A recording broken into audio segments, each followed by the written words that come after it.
Hey everyone, welcome back to AED Live. Yet again, we have another guest in front of us here. We have Sean Fitzgerrel from AED Foundation. And just to specify, that is separate from AED proper. That is right. So the AED Foundation is the industry foundation. We work on addressing the workforce shortage and betterment of the industry, not just AED members.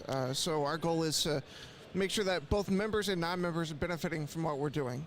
So you just hit on one of the hot topics in the industry right now, the workforce shortage. How are you guys contributing to that, and what's kind of going on in the background that contractors aren't necessarily seeing? Yeah, so our focus is more on building that pipeline because we currently accredit college programs, just like you see from ASE and other, whether it's the automobile side or the truck side. We're working strictly on the off-highway heavy equipment side. So that's kind of step number one. Step number two is building that pipeline into those programs that are going into the industry. And so at the high school level now, we're building that pipeline and building a relationship between the college and the high school. So these instructors at the high school level have that relationship and the expertise from the college, and getting these students more interested in the trades in general. Would we love for them to go work in the heavy equipment industry? Absolutely. Yeah. But if we can get them into trades in general, whether it's on the truck side or on the off-highway side, we're just making sure that there's more people. And the more that we can put people into the industry, we can stop fighting over who gets who. Yeah. And stop cannibalizing, each other's businesses from offering $1 more or a few cents more here and there. Yes. Now, Sean, as we just touched about that, of getting everybody interested in getting into the technical schools, schools, that's European. Technical schools. What kind of incentives are you seeing out there, and how are we going about this to give them some motivation of getting in there? Because school debt is pretty hefty these days. It is out of control. So we, through the Caterpillar Foundation, so the AED Foundation offers a $2,000 scholarship to any student that goes into a heavy equipment accredited program.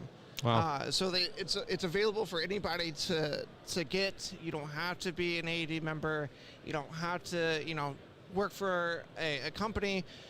You submit the paperwork, you apply, and you're now qualified for a $2,000 scholarship. Can you dig a little deeper on that and touch the point? When you say you fill out the paperwork and apply, where do they go to do this? So you can find it on the AED Foundation's website, which is aedfoundation.org. And there's a link right there on the homepage to what we call the Caterpillar Foundation Scholarship, which is, like I said, managed by the foundation. And, the students can go online there, and we're going to start pushing those out on social media platforms. And, hopefully you guys can send out a link as well. Yes. And link it, here, and everybody that's listening can have that opportunity to pass it along to other people as well. But it's not just us. It's the industry as a whole that's really trying to tackle this issue. You mentioned that you had somebody on from Holt Cat, out of Texas the other day. Yes, they were dying. They can't get any technicians in that are skilled. Right. What's crazy about it is they're offering, tuition reimbursements. If you work for them for so long, they'll provide you a scholarship and eventually pay off your debt. They'll offer tool allowances, which is, that's substantial money. Absolutely. Well, the other day when we were talking, it was interesting because I never even heard about it, but for a contractor in the industry, was somebody coming to school and then they get out in the industry and they have this massive amount of debt.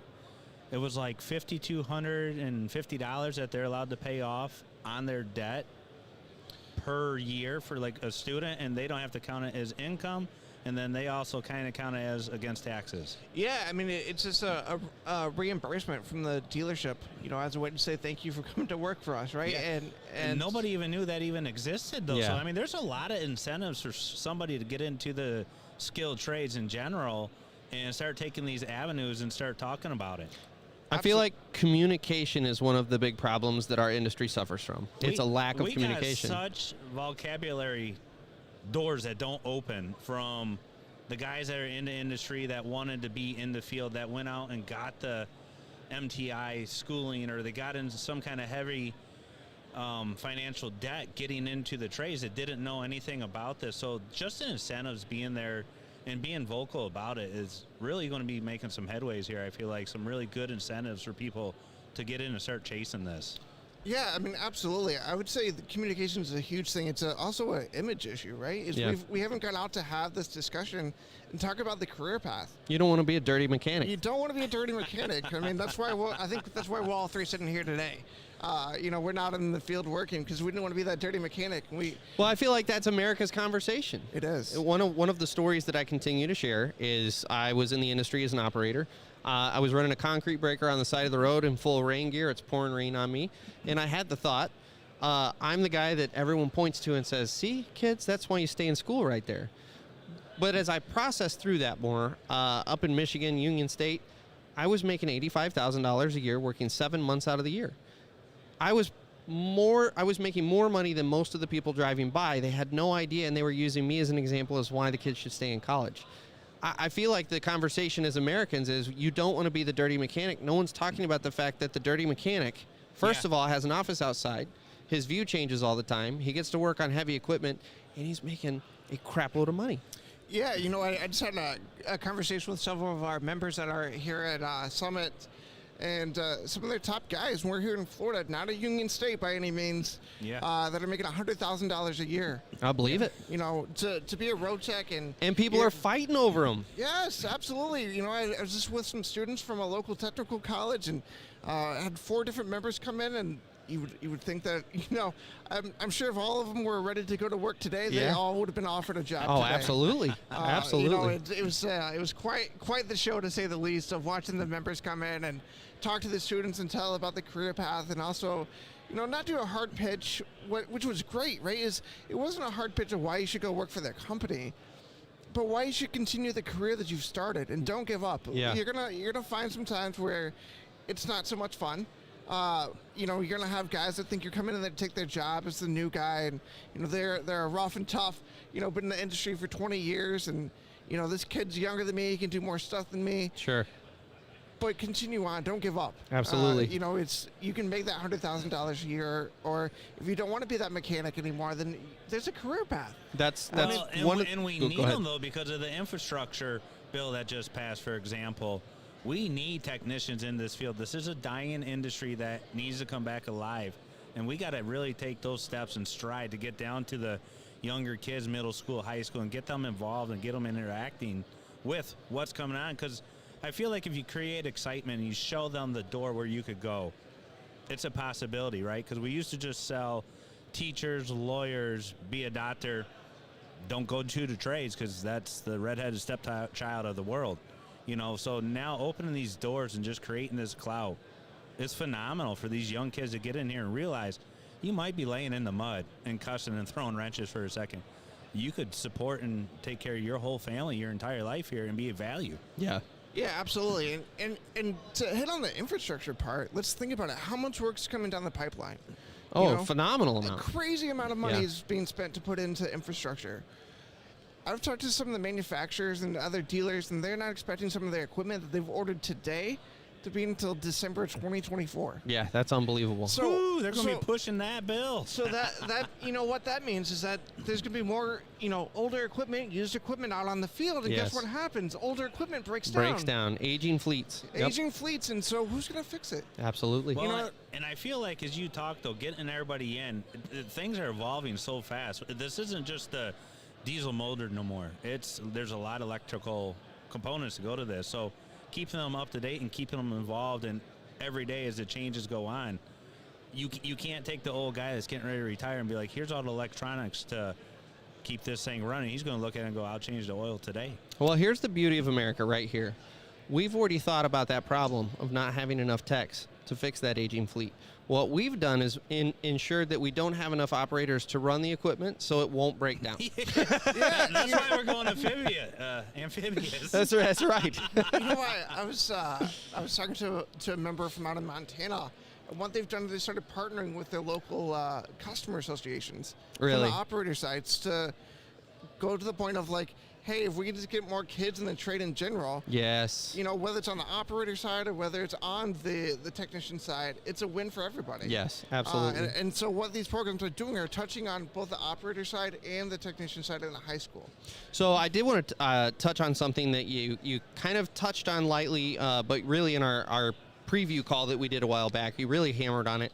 the money's out there for these scholarships, but you can't give it away to people. There's not people reaching for it.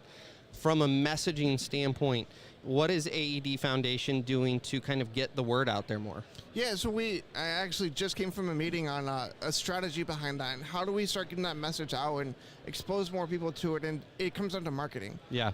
And having conversations like this. Yeah. It's for far too long, we've kept it close to our chest, and,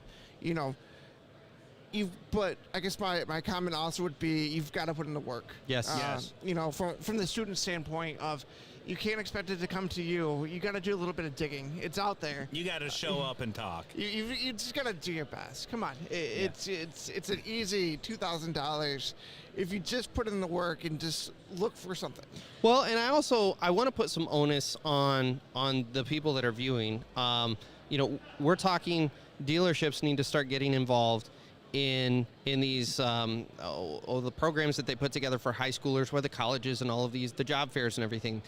I think that the dealerships need to start getting involved at that level to get high schoolers even thinking about this industry. Likewise, contractors themselves need to stop waiting for these people to walk through their doors. They also need to be getting involved in these job fairs. It's instead of thinking about it as sunk time to go attend one of these job fairs and inspire these kids, think about it as an investment, like you'd invest in your fleet.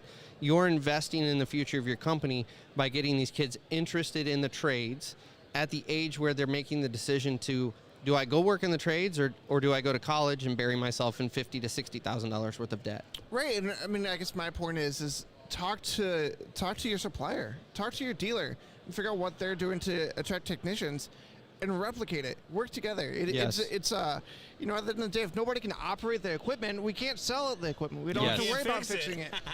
The beauty of this is all from contractors all the way up to the manufacturers. We're all in the same boat, and we're slowly sinking together. And for a long time, I think everyone's been kind of either putting their hands over their eyes to not look at the holes in the water coming in the boat, or they've been pointing fingers as to whose fault it was that the boat got a hole poked in it. But we're all in the middle of the ocean sinking together. Yeah, and I think part of it, though, is it's just been, we do a lot of patchwork. We throw a piece of tape on it, and Yes. and so we're like, okay, well, if we can get through now to the next recession, Yes. then we'll be fine. And then when the next recession comes, then I'm gonna, I'm not have to worry about hiring anybody. I'm gonna push people out. We wait Yeah. till Well, that now boat sinks and we're like, turn the pump on. Right, we can't continue to fix it short term. It's a long term issue. And Yes. and you got to be very proactive with this. And it's about building that awareness at a younger level and getting them involved, and that's the reason why the foundation's working on a $5 million fundraising campaign Tell us about that. on behalf of the industry to get 150 high school programs recognized, 100 accredited college programs accredited, as well as just building it up from there. And what we see is that growth is going to continue on. It's not done. We talked about the infrastructure bill, and part of this money is to go towards scholarships. Part of it's going to go to workforce development.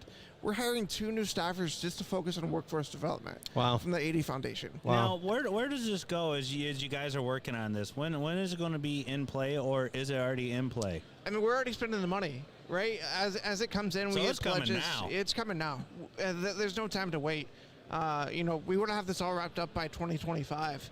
That's a pretty short goal. And have that $5 million spent.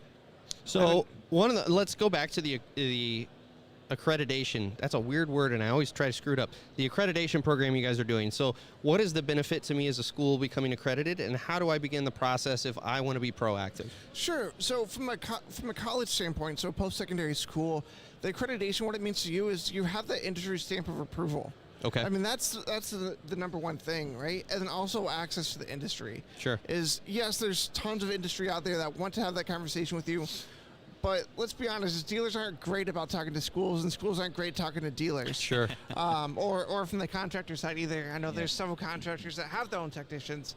And so how do we build that relationship together is a key part of the accreditation. But then it also opens up for more funding for the schools. Having that validation from a third party means a lot to the government, honestly. And there's different opportunities for both grants from the government, but also private industries as well. So we want to make sure there's a partnership between the dealers and or the industry, for that fact, manufacturers as well and service providers. We want to make sure there's a relationship there. And so maybe the teacher says, hey, I'm not very good at hydraulics, but he can call up the local dealer and say, hey, would you mind sitting over your top tech to come teach the hydraulics portion of the class? Yeah. It's a huge part of what we're dealing with today, even with electrification and everything else. Hydraulics isn't going away. No. It's going to become a bigger part of what we're dealing with. It gets more and more complex with time. Absolutely. Well, there's got to be some really big excitement here at the college level and high school levels as you guys are walking in and trying to make this accredited program. I mean, there's got to be some pretty good success and, really thriving that this is coming in. Absolutely. We're at 65 schools, programs year to date. Sorry, not year to date. We're at 65 programs both in North America.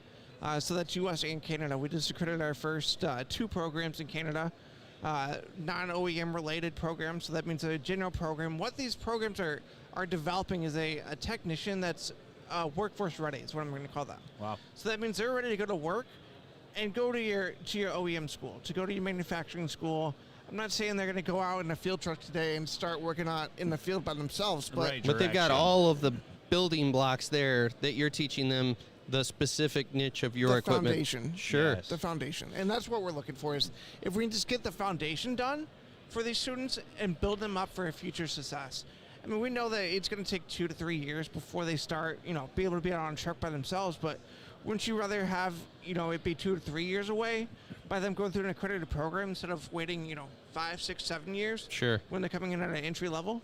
So a technical school that's at that kind of level with the college should be investing in attending an event, something like this, to just even come across your guys' idea and even having a thought process, correct? Yeah, I mean, I would encourage, when you see there's an opportunity to go to a trade show and you're a local teacher, I would figure out a way to reach out to the staff of the association or whoever's putting on that trade show.